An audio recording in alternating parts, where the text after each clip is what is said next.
Hello, പുട്ടും കടലയും അല്ലെങ്കിൽ ഇഡ്ഡലിയും സാമ്പാറും ഇതൊക്കെ വയറ് നിറച്ച് കഴിച്ചാൽ മാത്രമേ നമ്മളെ ഹെൽത്തി ആയിട്ടുള്ള ബ്രേക്ക്ഫാസ്റ്റ് ആവൂ എന്നുള്ള ഒരു തെറ്റിദ്ധാരണ എനിക്ക് ഉണ്ടായിരുന്നു കേട്ടോ. പക്ഷേ അങ്ങനെയൊന്നുമല്ല.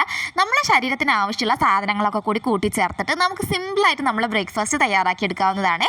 അപ്പോൾ ഇന്ന് ഇവിടെ ഒരു അവക്കാഡോ ബനാന സ്മൂത്തിയാണ് കേട്ടോ. അപ്പോൾ ഞാൻ ആവശ്യത്തിലുള്ള സാധനങ്ങളൊക്കെ എടുത്തിട്ടുണ്ട്. ആദ്യം തന്നെ നമ്മൾ അവക്കാഡോ നടുക്ക് ഒന്ന് കട്ട് ചെയ്തെടുത്തിട്ടുണ്ട്. ഇനി നമുക്കൊരു സ്പൂൺ ഉപയോഗിച്ചിട്ട് നമ്മൾ അതിൻ്റെ ഉള്ളിലുള്ള ഒരു പൾപ്പ് മാത്രം നമുക്കിങ്ങനെ കോരി എടുക്കാവുന്നതാണ്. അതൊരു മിക്സിൻ്റെ ജാറിലേക്ക് ഇട്ട് കൊടുക്കുന്നുണ്ട്. 2 പഴം കൂടി ഞാൻ ഇട്ട് കൊടുക്കുന്നുണ്ട് കേട്ടോ. നിങ്ങൾക്ക് ഇഷ്ടമുള്ള പഴം എടുക്കാവുന്നതാണ്.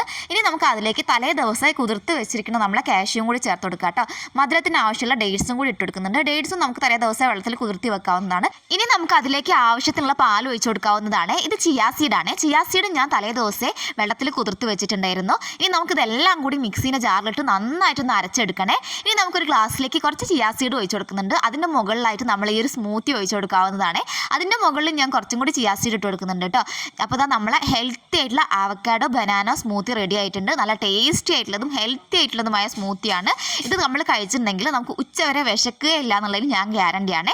നമ്മളൊക്കെ കഴിച്ചിട്ട് നമുക്ക് നന്നായിട്ട് ഇഷ്ടപ്പെട്ടിട്ടുണ്ട്. അപ്പോൾ എല്ലാവരും ഒന്ന് ട്രൈ ചെയ്ത് നോക്കുക. നമ്മളെ വീഡിയോ ഇഷ്ടമാണെങ്കിൽ നമ്മളൊന്ന് സപ്പോർട്ട് ചെയ്യണേ. താങ്ക്